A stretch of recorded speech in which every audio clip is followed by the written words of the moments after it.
So we are here at Wagon Wheel. We are Henderson, Nevada. Ang meetup place namin ni Macmac is right here sa Shell gas station. Thank you so much for stopping. Omar TV in the house. We saw him.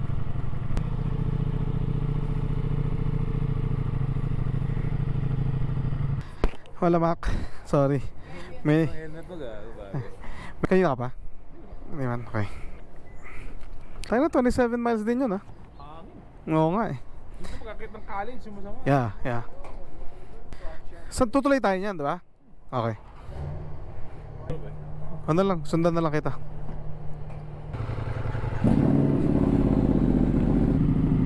Kaya nang i-reverse, dog. Yeah, boy.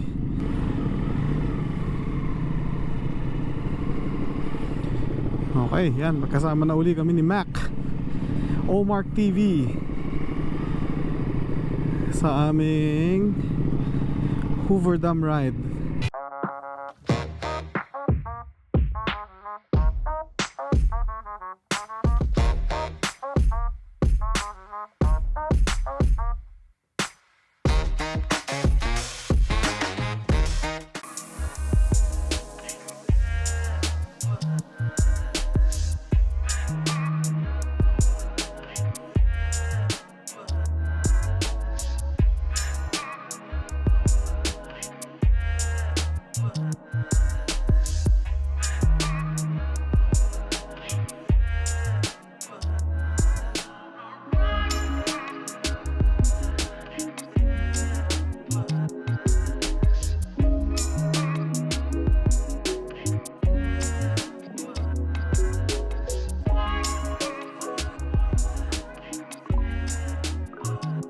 Malapit na po yung exit namin. This is actually the way papunta rin po ng Arizona to. Sana bukas siya, no? Hindi tayo pabalikin.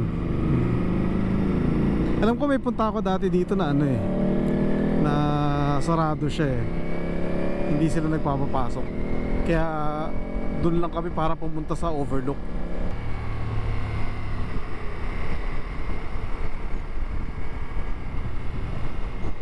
Davidson, nagagala si home bro. Ay, naramdam mo.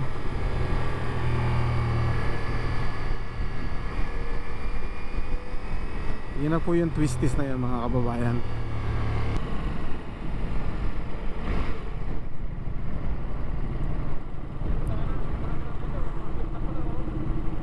Baka may bayad na yan. RFID kami kaya papapasukin naman kami dyan na walang bayad. Bayad na pala kami. Bayad na kami sa tax.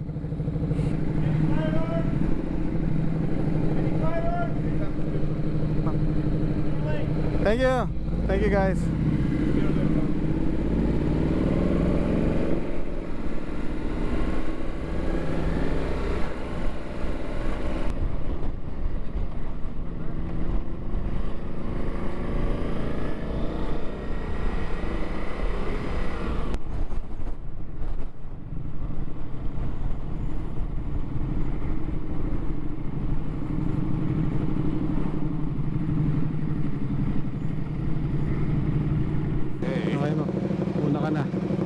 Shoot ako sa'yo. Oh yeah, ako pala leader. Oh ha, Porsche. Sarut. Oh, nangulangot pa. Ganyan, pwede no. Nakasakata. Yan.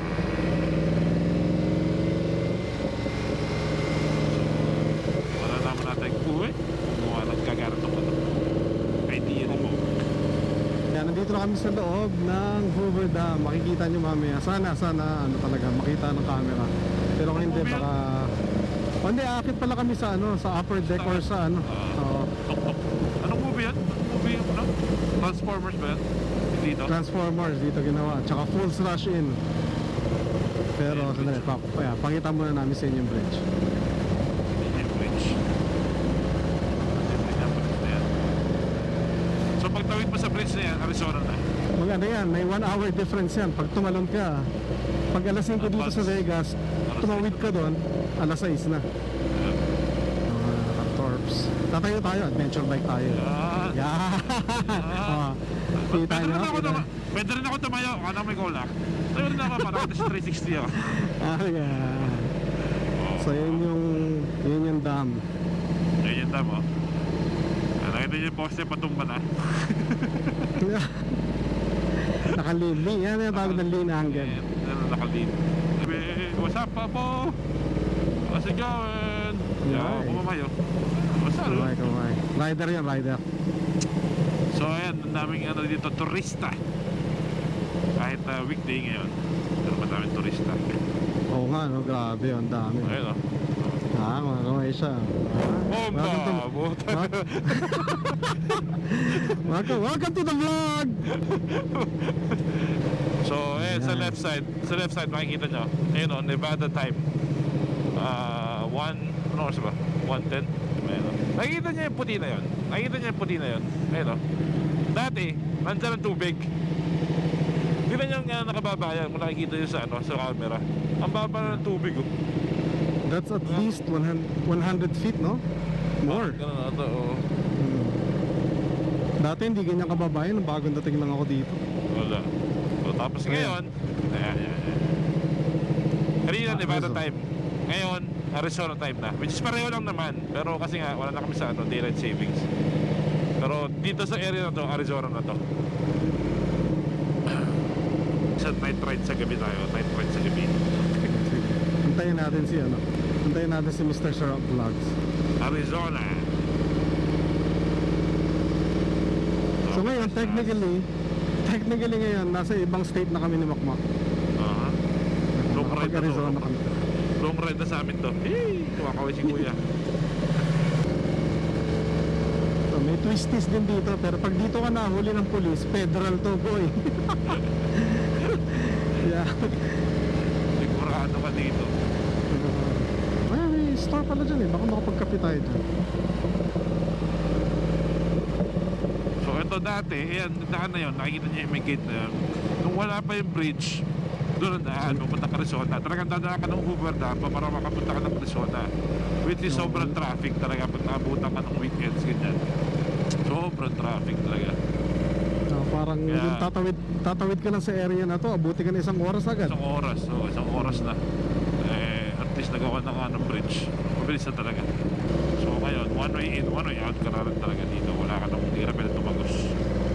Ginawa na lang siyang parang tourist destination talaga. Kasi syempre pinoprotektahan yung dam eh, dahil pwedeng magkaroon ng terrorist attack dyan. Kagulo yan. Kaya kanina, kung makikita nyo doon sa vlog ni kanina doon sa may bandang toll gate, kaya tanong nila lagi kung may firearms, kung meron ba dalang firearms. Yeah. So ayun, tambay muna tayo dito. Chill. Pero ito yung dam. Kami tumawid kami. Galing kami doon sa taas, bumaba. Yun yung bridge na ginawa nila para magkaroon ng conversion doon sa, instead na daling ka dito sa loob, Ayun. yun na yung traffic in and out. Papuntang Nevada, papuntang Arizona. Tapos tatawid ka dyan. So, yung area na yan, supposedly sa loob, meron dyan Ito, parang diba? museum na yan eh. Museum na yan eh. So, Ito. I think iba-ibang tour yan actually. Depende kung ilang oras ang kaya mo eh. Pero alam ko, it can go up to like 4-hour na tour. Oo. How deep you wanna go? Dati mas alam ko yung information dito kasi mga bisita dito ko dinadala eh. Pero supposedly ang ginawa yung dam na yan, talagang marami din namatay dyan. Tapos yung kaya rin nauso yung casino. Ito alam ko talaga to kasi nag-history ako dito ng college eh. Oo. So yung supposedly etong project na to, matagal siyang ginawa. Obviously, isipin mo, kailangan mong gawa ng kanal yan on both sides para mabuo mo yung dam, di ba, sa gitna. So, marami silang ginamit talaga na dinamita para butasan yung mga bundok na yan. So, dumating yung point na nawawalan na ng budget yung gobyerno para gawin to. So, anong nangyari, ang isang diskarte nila is doon sila ngayon nagbuo ng casino sa area. Para ngayon, yung sinusweldo sa tao, sinusugal nila, imiikot. May ikot lang. Oo, yun ang naging parang pinaka-main economy ng area na to para may pasweldo sila at the same time, yung economy gumagalaw. Ayan. So, dyan daw nagsimula lahat yan sa Boulder City. Saka nung marami alam ko nung recession, marami nagpakamatay. Yung unang recession nata, di ba? Marami nagpakamatay dito. Oh, yeah. Yung first recession dito sa Amerika. Ang dami na rin tumalon dyan. So, Yan yung mga generators yan eh, yung apat na yan, oh. Yan yung nagbubomba para makakreate ng electricity. Pero yung pumps niya, nandun yan banda dito sa lake. Tapos may mga level sila.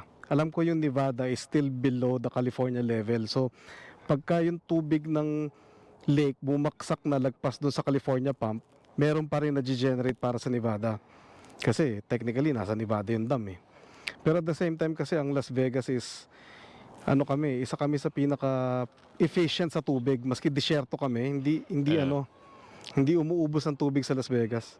yun. So yan ang Hoover Dam. May store dito. Tingnan natin makapagkape tayo dito sa Hoover Dam Gifts and Refreshments. Tambay muna tayo. Wala naman tayo nahabol na oras eh. Gift and refreshments.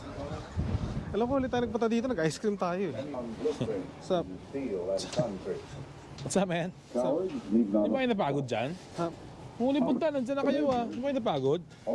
pabantay mo muna yung helmet. Ito nga. Parang walang hot coffee dito ah. Shot glass bro, it's $9. 500 pesos. 500 pesos na shot glass. Mahal dito, mahal. Walang kape dito, dog. O sa Boulder tayo magkakape ah. Yan, naman sila mga magnet.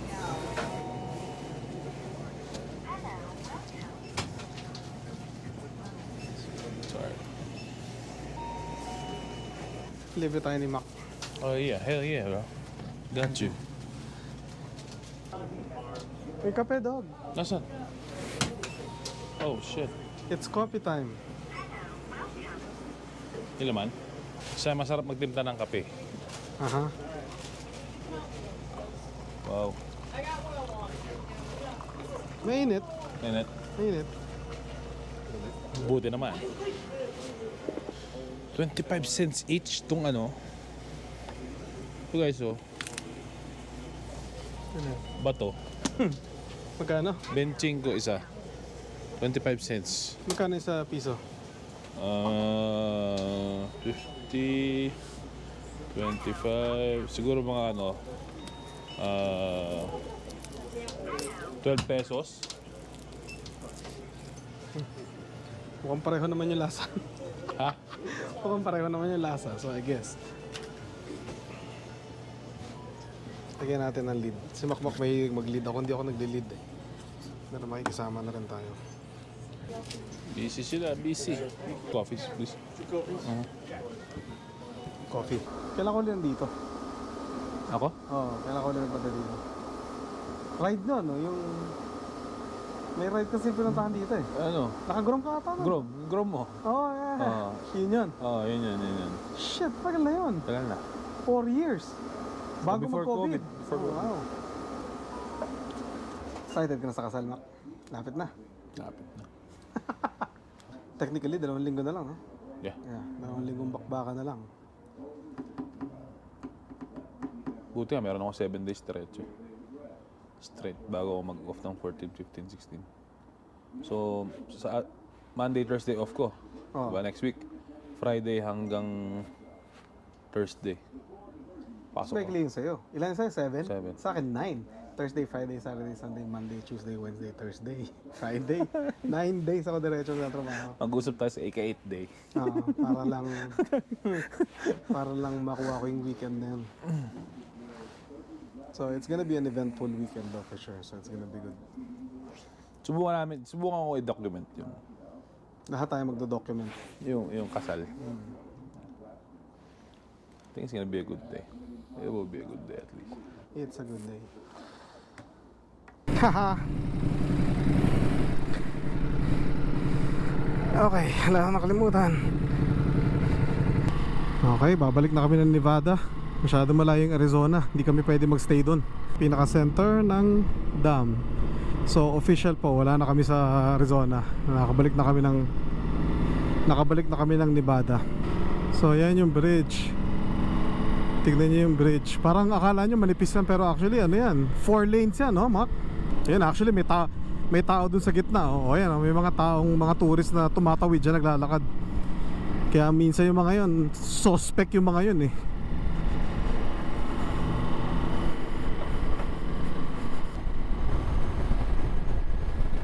Ay, mahangin po.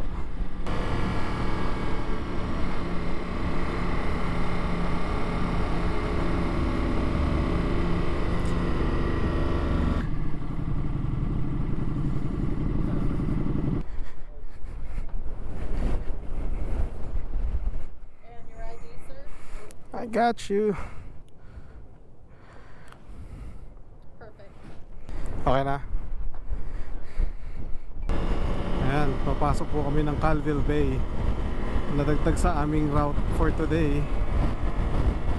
Kasi nabitin si Makmak sa ride.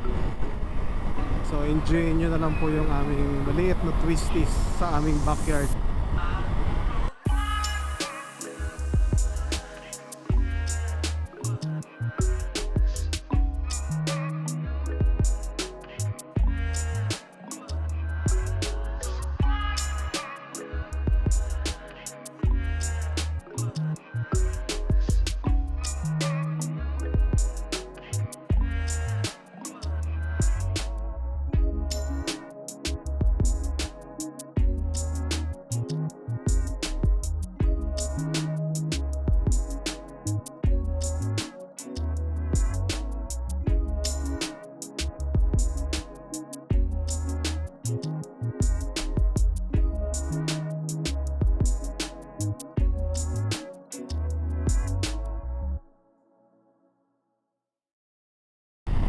Na po yung aming short twisties dito sa aming backyard.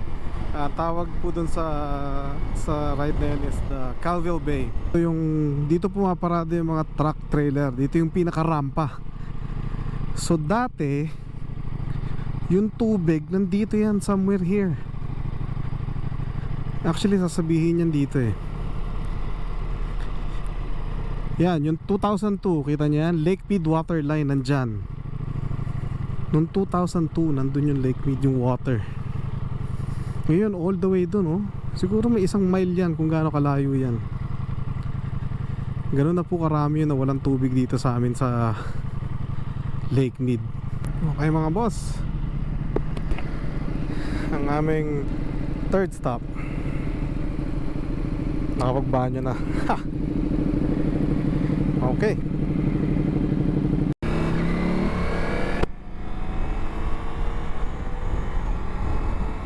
So natapos na po yung aming ride. We are getting close sa Las Vegas. Na-exit na namin yung Lake Mead Drive. Wala na kami sa park. Napakita ko lang sa inyo yung exit namin pa Las Vegas. Makikita mo yung buong strip, pero hindi ko lang alam kung makakapture siya ng GoPro.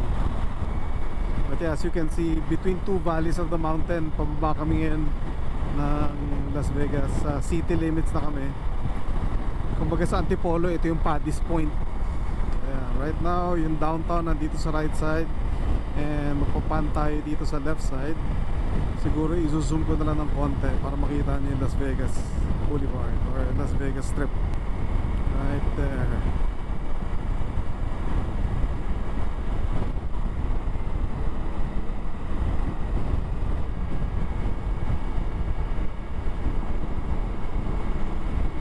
Yun yung strip kung nakikita nyo siya. Zoom natin, zoom. Yan ang hari ng daan dito sa Amerika, mga school bus. Nakita mo yung flapper niya, pagka nag-open yan, stop ka. Pati yung kabilang side stop yan. Hindi ka pwedeng tumawid hanggang hindi niya sinasarado yan. So para sa safety ng mga bata, pagka may mga bata kasing bababa doon pero tatawid pa rin sila, yung stop sign niya talaga naka-on yan. So anyway, this is where I'm gonna end the vlog. Thank you for coming with us. Same thing, Omark TV. Okay mga friends, we are out. Thank you again for coming with us. Omark TV sa aking left. Alright, maraming salamat po. Until the next episode, thank you so much. God bless everyone. Until the next episode.